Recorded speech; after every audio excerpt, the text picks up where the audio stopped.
I'm over there. They're still celebrating. There's parties going on backstage. I'm here with the champ. He won tonight in the main event. Champ. Lorenzo, the Juggernaut Hunt, standing tall once again. I have to say, I didn't even see, I think it was a right hand. I didn't even see that hit him, and you dropped him. There was a little concern there. We have a lot of questions from the media to get to. I'm going to ask the first one, though. What was going through your mind when he was hitting you? He hits hard. I took a poke in the eye in the beginning of the first round after I threw a sequence of a little bit of wild punches. I was a little disrespectful. I underestimated him, and I missed a couple times in the beginning. I took a nice shot to the eye, and it shut my left eye down. Couldn't see him. I didn't have any depth perception, so I played on my instinct, worked. He capitalized. Every time I missed, he fired, bang, bang, bang. I remember going down. I remember taking a deep breath. I remember counting with the ref. Then I'm up, and I say, hey, one of us got to go. I knew it wasn't going out of the first round. I was right. You sure were. Congratulations, standing tall again, the champ. We're going to open the questions to media. I guess we'll start over here. Who wants to go first? Just say your media outlet and your name, and then you can ask your questions for the Juggernaut, Lorenzo Hunt, the champ. Yes, Mr. Hunt, Arlo Jumper, FightBookMMA.com. You were mentioning the eye poke, and, you know, he caught you with the good left hand. Now, when the beautiful part I loved about it was no one's ever seen you in that predicament.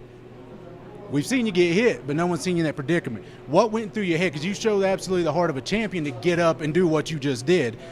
What went through your head in that moment as you hit the ground for that 8 count? I've been knocked down before, not just in the ring, but in life. And I got up then. I'll always get up. Point blank. Next question. When you came up and when you got up and immediately shot that right hand on him, was that just instinct, or was that you saying he's going to come rush me as soon as the ref says go, he's going to come straight? Because he's been coming at you on a straight line. I knew you'd seen that the whole time I watched it. I was telling Berto, I said Richman's coming at him on a straight line. I said, you don't want to do that. But I didn't expect that part to come. So was that the like I said, the natural instinct, or was that something you already knew was coming when he got after you hurt? Well, Mike Richman made the fatal mistake of over pursuing an injured man. If you watch my fights, I don't usually get overzealous once I hurt somebody because I know they're the most dangerous when they are hurt. Mike Richman squared up and tried to finish me, and he reached out too wide. He left an opening for me, and I took it. You can't do that to the Juggernaut. All right, you got. Congratulations, he says in the fight. Next up, who's got another question? Say, come on up here, come over here. Say who you're with and ask your question, please. All right, Levi DeSales with the Weekly Bust. You underestimated Mike's power coming in, and then 2 seconds later you got up and knocked him out. How does that feel to knock him out in front of John Jones and Holly Holm in a UFC city? I don't really get to see or look into the crowd to see who's here, to see who's watching. Everything that's going on in the ring is personal between me and Mike Richman, and I would like to say that Mike Richman is a warrior. Shout out to Mike and the Armed Forces and the Marines. They trained a good one. Mike was focused, he was on line, he was on target, he was in predator mode, and he was looking for the kill. However, like I said, I've been through a type of hell that very, very few people will ever understand. And until you understand what I've been through, you'll never understand my strength. Ain't no champ unless he says so. All right, other media, any other questions? Let's go over to Mike and Mish. Mission accomplished. What's your question? Lorenzo, Mike and Mish here. Do you think that you've answered every question that anybody had about you at this point? You could battle through adversity now. You can go down to 185 and make that weight. You can unify these titles. You can knock out anybody. Do you feel like there's any questions left that you need to answer for these people? Anyone who does not take me seriously, anyone who does not respect my heart as a champion and my sacrifice is just a hater. You're just a hater. You're just somebody that does not understand that a champion, a true champion, does not only win, he gets up when everyone else thinks he's losing. Even when he thinks he's losing, he does not stop. He keeps moving forward. He is a juggernaut. All right, we got one more from Mike and Mish. Are we going to see you next week in New Orleans, sitting ringside, looking for the winner of that heavyweight title fight? I will be in New Orleans next week to challenge for the heavyweight title of the world. There you have it. Let's go over here. We got some more media. Do you have any questions over here? Mike Frankel, ESPN Radio, Albuquerque. Lorenzo, we know there was a lot of bad blood between you and Mike Richman. Now sharing the squared circle with him, have those feelings changed at all? Is there any more respect for him?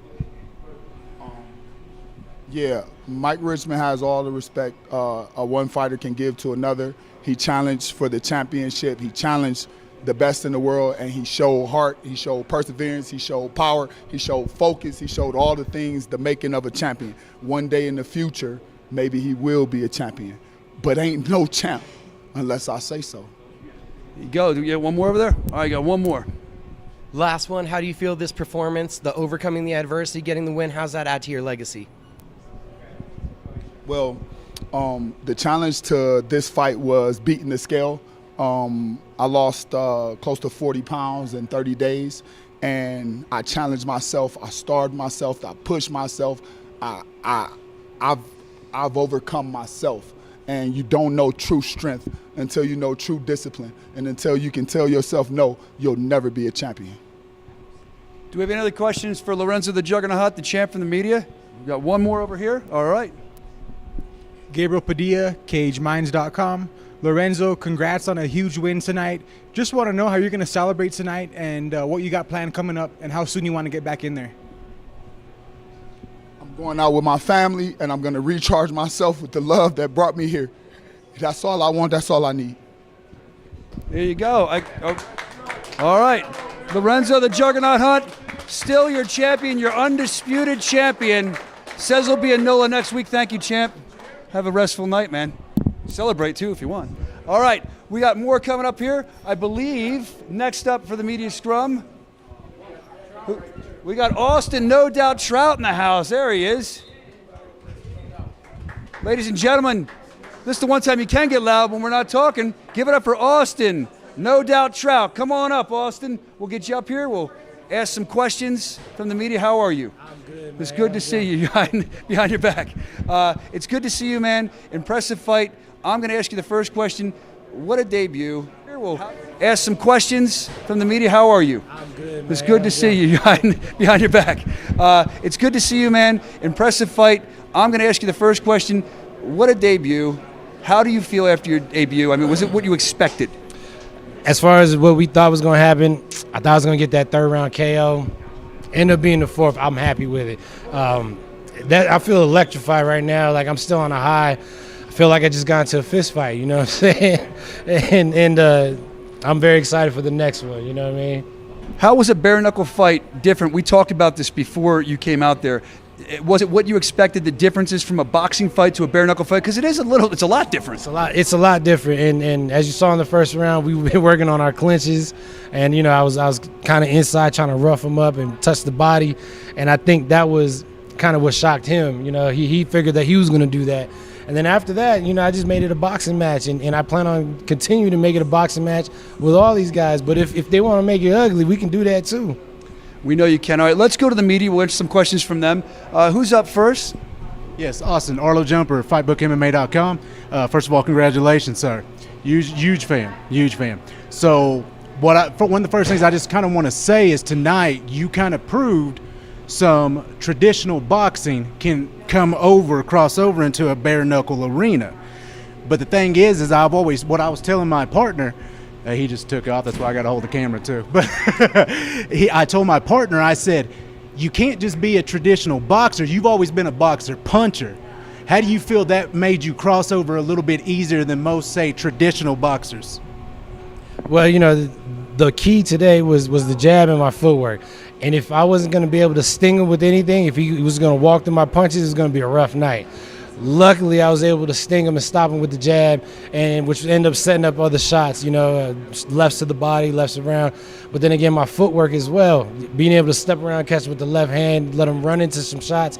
You can't just box, though. You got to fight. And that first round, I took it to him. I was fighting him a little bit. And again, I think that was the difference where I was able to box later because I fought in the beginning. You got another one. Sorry about that. I get into this. Now, It's funny you say that. I hope you go look at FightBookMMA.com's Twitter page. I was doing the round by rounds. Exactly what I said. I said the speed and the footwork is what's bothering him. I said because you could see it. You didn't just back straight up. You circled him, which is the traditional boxing sense. You check hooked him and let him walk into it. Now, you were prepared for a slugger because you've been in there with sluggers. And, you know, I don't know if a lot of the world knows. I mean, you've been in there with the likes of Canelo Alvarez, which is a highly controversial fight. So I'll always say, I told my guy that earlier. But, again, like I said, it's you proved tonight that crosses over. And your hand speed showed. That, like you said, the jab. Go look at my Twitter. It says all that in there. But the main thing I want to know is what's next for you in this? Well, you saw the baboon come in, and he wants revenge. He's not going to get it, but I want a belt. So he wants revenge. I want a belt. We can come meet together so I could take that belt, and then we could do it at 55, have the rematch at 65, and I could take both belts. No disrespect to Luis, but he's the best. I want to be the best, so I got to beat that man to be the best. I'm not half-stepping in this game. First fight was Diego Sanchez. Next fight hopefully could be Palomino. You know what I mean? I know he's with it. I'm with it, so there's nothing else to it but to do it. All right, we got another one for Austin. Mike and Mish here. Austin, you were 165 pounds for this fight for the first time in your career. Were you feeling that extra weight at this elevation? I know you're from out here, but you're fighting heavier than ever, and you're going in there against a dog like Diego Sanchez. Were you feeling that extra weight in the later rounds? To keep it a buck, the second round, I got a little winded. My coach was like, "You're winded, man. Take a breath." And so the third round, you know, I kind of pulled the pace back just a little bit. But then the fourth round, I caught that second wind, was ready to go. I don't know if it was the weight, to be honest. I did put on a little bit of muscle in this camp, but nonetheless, I still felt good. You know, I was able to go another hard round, which is all I needed to do if it was necessary. All right, we got one more. You were landing hard shots. You were cutting him up. He was still coming at you. 4 rounds later, at any point in your mind, were you thinking, what the hell do I got to do to get this guy out of here? No, I was like, well, I'm just going to keep doing what I'm doing until time runs out or until somebody stops it for him. So after I dropped him, you know, I was trying to get the ref to, was like, hey, save him. And then he, you know, I think right after I dropped him, you know, I kept cutting him up, was blunting him up. I looked at the ref, was like, you going to stop it? And then luckily Diego was like, yeah, this is enough. He wiped his face and looked at his shit and was like, yeah, it's enough. So I wasn't worried about having to go another round. You know what I mean? If I had to, we'd have to do what we got to do. You know what I'm saying? All right, let's go over here. We got another minute or so with him. What kind of schedule are you expecting to have for the next year? Three weight classes is going to take some time to get done in BKFC, and we know you still want another boxing title. What's the year going to look like? I would love to see what the BKFC has for me next. You know, the sky's the limit in this league. And I mean, I'm not giving up on boxing. I would love to see what they got for me next. I'm ranked pretty high over there. I would love to be a two-sport champion, you know, and I believe I can make that happen. So I'm gonna go home, get back in the gym right away, you know, heal up on this hand, and get ready for the next fight, wherever and whoever and however that ends up being. All right, there we go. Austin, no doubt, Trout. We got the last one for you over here. Congrats on a big win, Austin.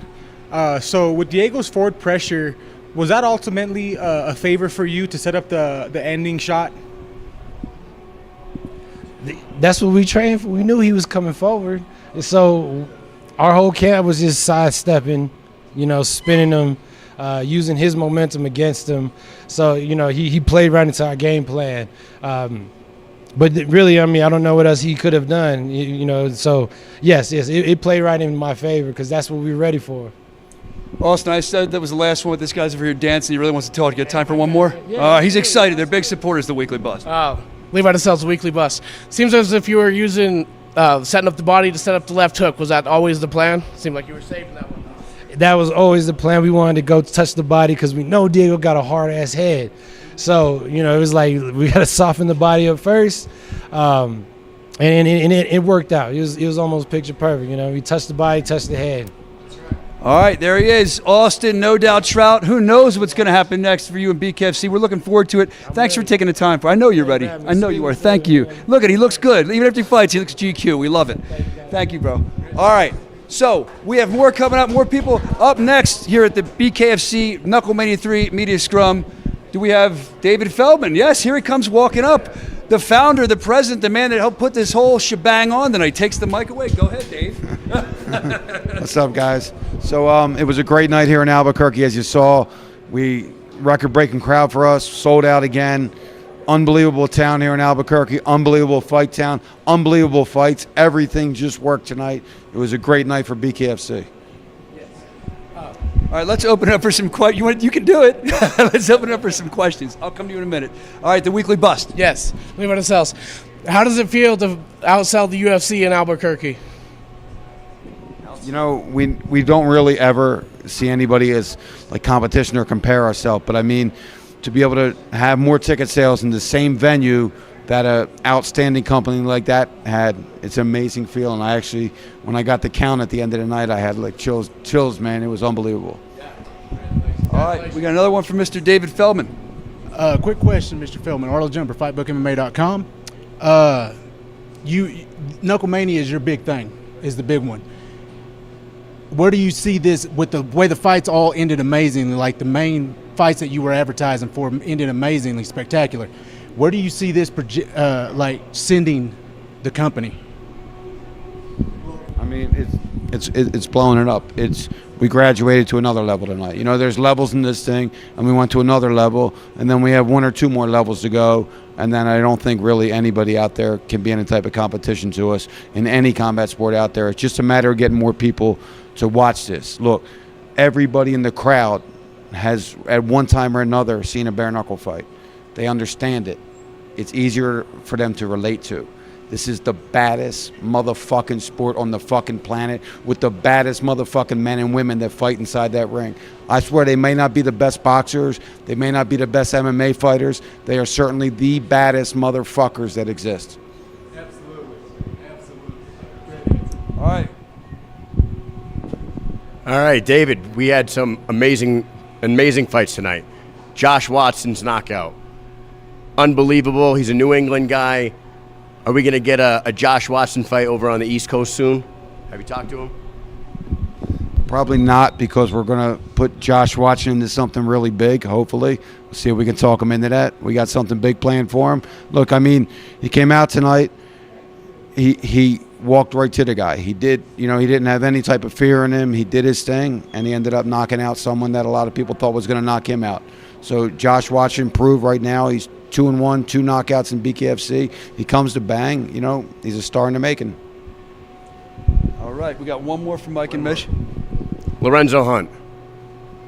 What was running through your head when you watched Mike Richman drop him at that moment in time, and then 10 seconds later, what was running through your mind?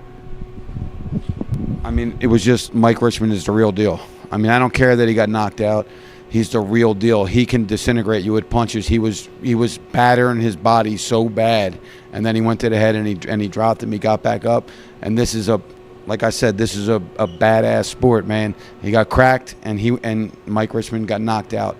But I mean, I take my hat off to him, and he's coming back absolutely. He's going to be a champion again, no doubt in my mind. Lorenzo Hunt, he just proved he wanted it, right? I mean, he could have quit. He could have backed up. He could have let himself get knocked out, if you understand what I'm saying. But he decided to take the fight, and he won. He won by knockout. So sensational way to end this unbelievable card here in Albuquerque. All right, what do we have? Gabriel Padilla, CageMinds.com. Dave, thank you for a great show. It was 2 big, spectacular main events. Just want to see an update on the opponents, Mike Richman and Greg Hardy. Anything from them? They're both fine. I mean, you know, both hitters' prides are hurt a little bit. But, I mean, you know, any man or any woman that steps in here and gives it their all inside that squared circle, not a boxing ring, which is the same thing. You got to have a lot of balls to get inside there. But when you got the balls to step inside of the squared circle, take your gloves off and fight like a man or fight like a woman inside of there, you know, I take my hat off to all them guys. So their pride might be a little bit hurt, but I mean, that's it. They're not injured at all, and they're definitely, both of them want to come back. All right, I think we have time for one more. Micah Frankel, ESPN Radio Albuquerque. John Dotson, that's 2 knockout wins. How much closer is he now to a title fight? Is John Dotson in the room? Well, he's going to, he'll almost definitely be fighting for the inaugural 125-pound championship. So that's probably what's next for John Dotson. But what I said about his brother, Eric Dotson, is I said I really like to see him eat punches tonight and come back and then get a knockout, because now we know that he's the real deal as well. So it was great to see that. Really, all these guys from Albuquerque showed up. I mean, the first fight of the night was probably one of the best fights in BKFC history. The second fight of the night, we had a fighter that got injured. We took precautions, sent him to the hospital. He ended up being okay. He's recovering now, and he's going to be able to go to a home to his family, safe and sound, and that's really the most important thing that happened tonight. All right, that's the founder, the president, David Feldman, and what you couldn't see off camera was when he was talking about Eric Dotson. Eric Dotson's off camera. He was looking directly at him. They're making eye contact. It's a wonderful moment. All right, let's see who we have coming up next. Let's bring up Josh Watson really quick. You saw Josh Watson earlier defeat Greg Hardy, so we have a minute with Josh. They're clapping, they're exciting. Some people counted you out. I was not one of them. I'm not allowed to make that opinion, but Right. It was a good fight. I want to congratulate you. Thank you. Easiest question in the world. You got to feel on cloud 9 right now, right? Yeah, pretty much. The top of the world. It's biggest fight of my career, and I did it, and I'm just happy as fuck. It's a good way to put it. All right, who has questions for Josh Watson? We can do one each if you guys have any. All right, let's do one. Yeah. Where do you see this knockout of someone that you were supposed to have been the underdog to? Where do you see this taking you now? I don't know. Mr. Feldman says he's got something lined up for me already. We'll see what that is, but, I think it was mentioned earlier. Everybody knows I want to fight back home. I want it to get passed in either Vegas or have a show in New England. I got a lot of fans. I got a lot of friends and family, and I want to do this in front of them. I'll sell out a whole crowd myself. And again, off camera, what you didn't see was when David was talking about Josh's next thing. Josh was right up with a big smile on his face. He couldn't wait. Do we have any other questions? Mike and Mish, we have time for one? Yeah, Mike and Mish here. Yo, the iconic moment. You knocked him. You got the knockout. You held the hands out. You were thinking about that all day, weren't you? I've been thinking about that for weeks. Weeks. Hopefully someone got a good shot of it. It's got to happen. All right, do we have any questions over here? I'll come back to you in a moment. Congrats on a big win. Technically, you were kind of staying outside at first, but then you got inside. Is that part of the game plan, or were you just trying to fill it out first, and then whatever came? Honestly, the first jab he landed pretty much blinded my right eye. I couldn't do much of anything, so I was trying to stay out because I couldn't work a whole lot of anything. After the first round, I calmed down. I was a whole lot cooler and it was easier at that point. The first round was a little bit just hectic. Wasn't good paced. Would you like a question? ESPN, the team, I know you guys carry the Dallas Cowboys. I know that's where Greg used to play, so don't hold that against him. Oh, definitely not going to hold it against you. Is it satisfying how satisfying is it getting a knockout like this on this kind of stage? It's always satisfying getting a knockout. It just ends it, You don't leave it in the judge's hands. Usually you don't take a whole lot of damage getting knockouts, but, just it's done. It's over with. Just start celebrating. All right, ladies and gentlemen, Josh Watson, do you have a question? Are we good? I have one more. All right, well, there you go. Josh Watson, guys, thank you so much. Congratulations, big win, and we can't wait to see you back soon, man. Thank you. I don't want to shake the hand, man. You're doing some damage tonight. All right, I see the Dotson brothers. They're always full of entertainment. Congratulations, boys. He's dancing already. This is just like last time, right? Congratulations, Eric, to you. What a great fight. You got to be feeling great right now. Oh, I feel amazing. It was a great fight to get a couple exchanges, have him get back up, get hit a couple times, but still put him out with a TKO. So it was good fun. for me. So I know you can't steal the backflip gimmick that your brother does, right? But I saw the backflip come out tonight, which means you're in a great mood. Oh, absolutely. I'm so excited of the fact that I got to go ahead and prove to not only the world and the bare knuckle community that I deserve to have the flyweight title. Knocking out the interim champion with Jared Grant being such a tough competitor and such a veteran in the sport, I proved my worth, and I know I can go ahead and do you guys proud. All right, let's take some questions from the media. We got one each. Let me go to Weekly Bus first. How does it feel, Levi DeSales for Weekly Bus, how does it feel to both fight in your hometown and win? Well, it felt, I can hold it. Yeah, it felt amazing for. Fantastic. Go ahead. Oh, it feels amazing for the both of us to go ahead and be out here. We got to fight in front of our mom and make her proud because of the fact that she rated us 2 killers, and the both of us making sure that we want to be here, hometown grown, and being champions together. Yeah, like he said, our mom only raised 2 boys, and both of them are knocking people out left and right, so it's a good thing to have, you know what I mean? Everybody's kids are tough, but come on, we proved it. I got to bring to the media. Sorry. All right, my man, got one. To kind of add on to what he just asked, what did it mean for y'all to be able to come on to the same show and end in such spectacular fashion also? For us always being in each other's corner, we get to go ahead and celebrate the same night together. We get to do it again, sharing the same type of victory as I go ahead and take a first round knockout, dropping my opponent with 1 knockdown, and he has to go ahead and abuse his hands, knocking his opponent down a bunch of times. It's awesome. It means everything, honestly, that we get to do it together. A lot of people have siblings, but they have different interests, you know what I mean? So us having the same interest, being able to do it, being able to push each other, the better he gets, the better I get, the better I get, the better he gets, makes our competition really good. Just works. All right, Mike and Mish. John, this one's for you. They're going to Virginia. It's the home state of Reggie Barnett, and I think it's about a month and a half away. Is that enough time for you to get yourself ready, travel across country, and do a BKFC fight somewhere outside of Albuquerque? I'll fight that dude anywhere, any place, anytime. I already told Reggie Barnett he could have stepped up to the plate to fight me here, but yeah, he chose to go ahead and back out. So, Reggie, whenever you want to fight for the title, let me know. And even if I have to go up to bantamweight, I can go do that one too. I can hold 2 belts any day of the week. Right there, on top and bottom. With the dance moves. What do you have? Okay, out of curiosity, I seen you win at 125. I know that's your focus right now, but what would it mean for you to become a double champ? To be a double champ would be amazing. The fact that I can go ahead and solidify the fact that I am the most dangerous striker and most decorated one ever to live. That's a great answer. All right, up over here. Do we have questions over here? Eric, last time it was a lightning quick knockout. This one took a little bit longer, and you actually had to sustain a little bit of damage yourself. So how much different was this experience than the first time? Honestly, it was a great experience this time. Last time it was honestly bittersweet because we trained so hard. I had to go up against this guy basically every day, and so to get the work put in, I got some exchanges. He kept getting back up. It was fantastic. It was a great fight, man. All right, any more questions from the media? For the Dotson brothers? All right, give it up for the Dotson brothers. Eric and John Dotson, both successful. Congratulations. All right. Who do we have up next? Who do I see? What's that? Diego. Yeah, you have Diego? If we have Diego, I'd love to talk to Diego Sanchez. We're waiting on him. He's coming up in just a minute.